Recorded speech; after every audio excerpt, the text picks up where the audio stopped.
लोकसभा चुनाव में यूपी के भीतर अगर कोई दल मायावती को हल्के में ले रहा है तो समझ लीजिए वो बड़ी गलती कर रहा है। जी हां, बहन जी ने अब की बार यूपी में ऐसी चाल चली है कि सारे विरोधी परेशान और हैरान हैं। लोकसभा चुनाव के लिए तारीखों की घोषणा के साथ उत्तर प्रदेश में बसपा ने बड़ा खेल खेला है। राजनीति के कई जानकार इस चुनाव में बसपा को कमतर आंक रहे थे, लेकिन बहन जी ने सभी कयासों को खारिज करते हुए लोकतंत्र के इस महापर्व में धमाकेदार एंट्री मार ली है। उनकी एंट्री से जबरदस्त चुनावी तैयारी का दावा कर रही भाजपा भी सहम सी गई है। दूसरी तरफ इंडिया गठबंधन भी सचेत हो गया है। दरअसल इस लोकसभा चुनाव में पश्चिमी उत्तर प्रदेश बसपा और रालोद के लिए प्रयोगशाला सरीखा है। इस तरह बसपा अकेले चुनावी ताल ठोक कर वेस्ट यूपी में अपनी ताकत परखना चाहती है। वहीं अजीत सिंह की गैर मौजूदगी में रालोद मुखिया जयंत चौधरी के लिए भी यह चुनाव किसी अग्नि परीक्षा से कम नहीं है।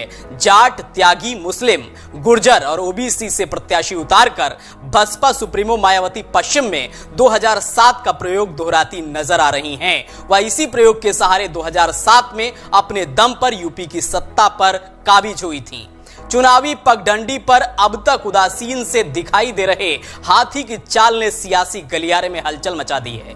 बसपा ने नई सोशल इंजीनियरिंग के तहत प्रत्याशियों के नामों की घोषणा कर पार्टी को भी चौंका दिया है। इससे वेस्ट यूपी का चुनावी गणित बुरी तरह से उलझ गया है। मेरठ और आसपास की लोकसभा सीटों पर उतारे जा रहे प्रत्याशियों पर गौर करें तो बसपा खास तौर पर भाजपा के कोर वोट बैंक पर ही वार करती हुई दिखाई दे रही है। 2019 के लोकसभा चुनाव में 10 सीटें जीतने के साथ कई सीटों पर दूसरे स्थान पर रही बसपा मेरठ, हापुड़ लोकसभा सीट ही नहीं बल्कि पश्चिम उत्तर प्रदेश की अधिकतर लोकसभा सीटों पर भाजपा के कोर वोट बैंक से ही प्रत्याशी तलाश कर मैदान में उतारे जा रही है। भाजपा की घेराबंदी देखकर मुस्लिम वोट बैंक भी बसपा की बाबत सोचने पर मजबूर हो सकता है। इसके मद्देनजर इंडिया गठबंधन के रणनीतिकार भी अलर्ट मोड पर हैं। बसपा की सोशल इंजीनियरिंग की बात करें तो जहां मेरठ से उसने भाजपा के कोर वोट बैंक रहे त्यागी समाज से देवव्रत त्यागी को प्रत्याशी बनाया है, वहीं बिजनौर से जाट समाज के चौधरी विजेंद्र सिंह को मैदान में उतारा है। सहारनपुर में माजिद अली और अमरोहा से मुजाहिद मुस्लिम को प्रत्याशी बनाया गया है। बागपत में गुर्जर, दलित, मुस्लिम, अति पिछड़ों को साधने के लिए गुर्जर समाज से प्रत्याशी उतारने की तैयारी चल रही है। मुजफ्फरनगर से पार्टी ने दारा सिंह प्रजापति को मैदान में उतारकर राजनीति का रुख बदल दिया है। पार्टी ने नगीना सांसद रहे गिरीश चंद को बुलंदशहर सीट से मैदान में उतारा है। बसपा कैराना लोकसभा सीट से सैनी को प्रत्याशी बनाने की तैयारी में है।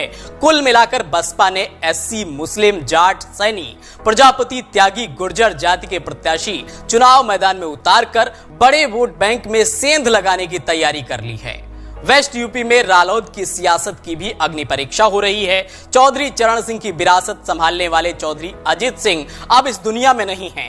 अजीत सिंह की विरासत अब उनके बेटे जयंत चौधरी संभाल रहे हैं। अजीत सिंह 2019 के चुनाव में सपा बसपा गठबंधन के साथ मुजफ्फरनगर से चुनाव लड़े थे और मामूली अंतर से उन्हें हार का सामना करना पड़ा था। जयंत चौधरी के लिए भी यह चुनाव किसी अग्नि परीक्षा से कम नहीं होने वाला है। यानी कि बसपा ने ऐसा कार्ड खेला है जिससे सभी विरोधी दल परेशान हैं। अगर आप ये वीडियो YouTube पर देख रहे हैं तो हमारे चैनल को सब्सक्राइब करें और बेल आइकन को दबाना ना भूलें। अगर आप Facebook पर ये वीडियो देख रहे हैं तो हमारे पेज को लाइक करें।